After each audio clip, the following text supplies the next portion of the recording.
Today we're talking about the hotly contested topic of floor vent covers.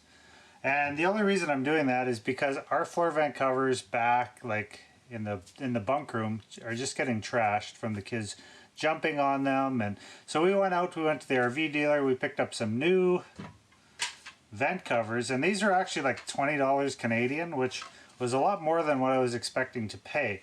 So I wanted to compare these and what we're getting for 20 bucks compared to what we just got at the normal hardware store.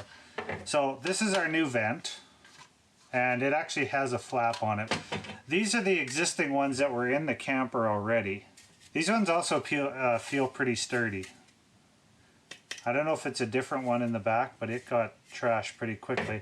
But I wanted to compare that to what just a general one that you buy for like $6 in the hardware store. And right away I can tell that the hardware store ones are definitely different shapes.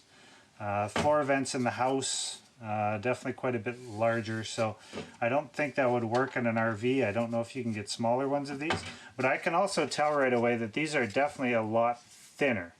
I think I'd be really worried that these would get destroyed a lot. I think in the house you just put them on the edge.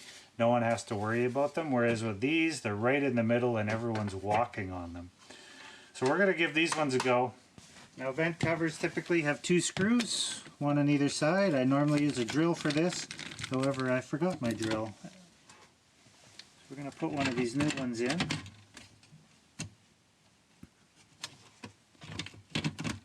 Try to line up the holes.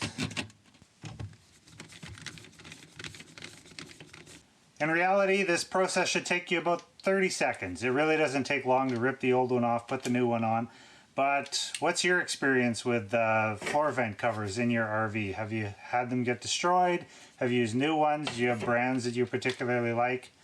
We're going to give these ones a go and see how they handle our kids jumping on them off the bunk bed continuously. But as always, I hope this has been helpful. If you have any questions, comments, please drop them in the comments below. Like, subscribe, and all that fun stuff, and we will see you in the next video.